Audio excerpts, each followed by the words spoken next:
Hello everyone. Class 12th cash flow की class में फिर से एक बार आपका स्वागत है। क्लास 12th के कैश फ्लो चैप्टर के डिस्कशन का ये तीसरा पार्ट है और आगे बढ़ने से पहले हम पहले दो पार्ट्स को एक बार रिकैप कर लेते हैं। शुरुआत हमने करी थी कैश फ्लो स्टेटमेंट होता क्या है, एक ऐसा स्टेटमेंट जो कैश फंड में आए हुए चेंजेस को एक्सप्लेन करता है।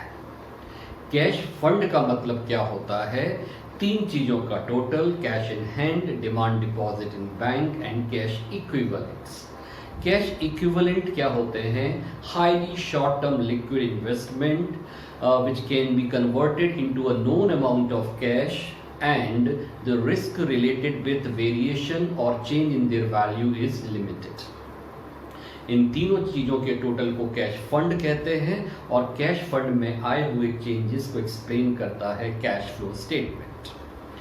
हमने ये भी पढ़ा था कि इंडियन कॉन्टेक्स्ट में अकाउंटिंग स्टैंडर्ड 3 डील करता है कैश फ्लो स्टेटमेंट की प्रिपरेशन से, जो कहता है कि अकाउंट कैश फ्लो स्टेटमेंट बनाते वक्त हमें कैश फ्लो को 3 एक्टिविटीज से कैलकुलेट करके दिखाना चाहिए: operating activities, investing activities and financing activities.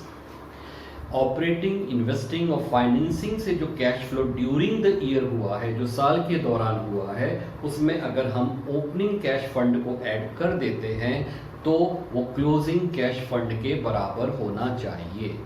सिर्फ इतना सा पर्पस है कैश फ्लो स्टेटमेंट में अकाउंटिंग पॉइंट ऑफ व्यू से। एक बार फिर से, ऑपरेटिंग, इन्वेस्टिंग और फाइनेंसिंग तीनों से कैश फ्लो कैलकुलेट करिए और उसमें ओपनिंग कैश फंड को ऐड कर दीजिए, वो बराबर होना चाहिए क्लोजिंग कैश फंड के। तो अब हम शुरुआत करते हैं इन तीनों एक्टिविटीज से कैसे कैश फ्लो निकालना है और क्या क्या बातें ध्यान रखनी है ऑपरेटिंग, इन्वेस्टिंग और फाइनेंसिंग एक्टिविटीज के बारे में।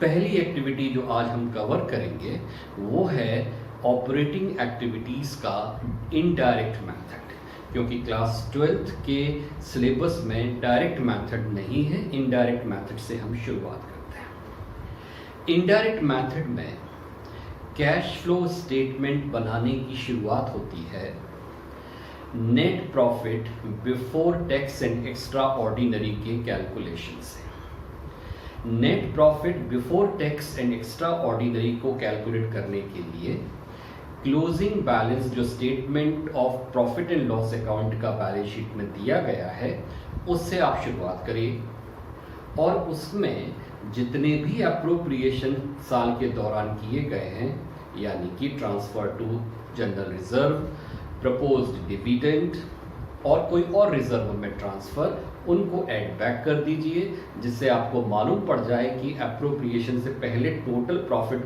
क्या होता। उसमें से जो ओपनिंग P&L का बैलेंस है वो लेस कर दीजिए, तो आपको प्रॉफिट ऑफ द ईयर मिल जाएगा। प्रॉफिट ऑफ द ईयर निकालने के बाद जो क्लोजिंग प्रोविजन फॉर टैक्स है उसको ऐड बैक कर दीजिए, तो प्रॉफिट बिफोर टैक्स आपके पास आ गया। एक्स्ट्रा ऑर्डिनरी आइटम कोई दिया गया है और अगर वो इनकम है तो उसे लेस कर दीजिए और अगर वो एक्सपेंस है तो उसको ऐड बैक कर दीजिए। तो ये एक्स्ट्रा ऑर्डिनरी आइटम होते क्या है? एक्स्ट्रा ऑर्डिनरी आइटम वो आइटम होते हैं जो कि बिजनेस के नॉर्मल कोर्स में नहीं होते और उनसे जो होने वाला इम्पैक्ट है, चाहे वो इनकम की टर्म में या एक्सपेंस की टर्म में, उसका इफेक्ट हम अपने यूजर्स को अलग से समझा सकें, बता सकें, इसलिए हम पहले उनके इफेक्ट को हटा देते हैं और फिर बाद में इनकॉर्पोरेट कर देते हैं। तो अगर आपने अपने P&L को बनाते वक्त कोई भी ऑपरेटिंग एक्स्ट्रा ऑर्डिनरी आइटम को जोड़ रखा है तो उसे अभी लेस कर दीजिए और कोई एक्सपेंस को पहले लेस कर रखा है तो उसे ऐड बैक कर दीजिए और इतना करने के बाद जो फिगर आपके सामने आएगी वो कहलाती है profit, net profit before tax and extra ordinary item. अब जितने भी खर्चे आपने प्रॉफिट एंड लॉस अकाउंट में डेबिट किए हैं जो non cash, non operating nature के हैं, उनको ऐड बैक कर दीजिए, जिससे कि सिर्फ कैश ऑपरेटिंग एक्सपेंसेस ही घटे हुए रह जाएं। तो वो कौन से एक्सपेंसेस हो सकते हैं? Loss on the sale of any particular asset, goodwill, return of intangible asset, return of depreciation, etcetera etcetera. उसी प्रकार अगर आपने कोई नॉन ऑपरेटिंग इनकम्स कमाई हैं जो पहले P&L में शामिल करी हुई हैं तो उनको अभी लेस कर दीजिए, तो सिर्फ ऑपरेटिंग कैश इनकम रह जानी चाहिए। तो जब आप ऑपरेटिंग नॉन ऑपरेटिंग एक्सपेंसेस को ऐड बैक कर देते हैं, नॉन ऑपरेटिंग इनकम को लेस कर देते हैं, तो जो बचता है वो कहलाता है operating profit before working capital change. इसके बाद अब वर्किंग कैपिटल के चेंजेस को इनकॉर्पोरेट करते हैं। वर्किंग कैपिटल मतलब होता है current assets minus current liability, यानी करंट एसेट्स और करंट लायबिलिटीज का हम इस पर इम्पैक्ट को रिकॉर्ड करते हैं। जब भी करंट एसेट घटती है तो कैश का इनफ्लो होता है। करंट एसेट कौन सी करंट एसेट? जिसमें अभी कैश को नहीं लेना है, बैंक को नहीं लेना है और करंट इन्वेस्टमेंट को नहीं लेना है। तो इन्वेंट्री है, डेटर्स हैं, बीआर हैं। इन करंट एसेट्स को जब भी इनका बैलेंस घटता है साल के दौरान तो ये माना जाता है कि कैश रिसीव हुआ है, तो उसको हम करेंगे ऐड। और अगर करंट एसेट बढ़ती है तो हम मानते हैं कि कैश कम हुआ होगा, कैश यूज हुआ होगा, तो उसको करते हैं माइनस। तो करंट एसेट्स की डिक्रीज को करना है ऐड और करंट एसेट्स की इंक्रीज को करना है माइनस।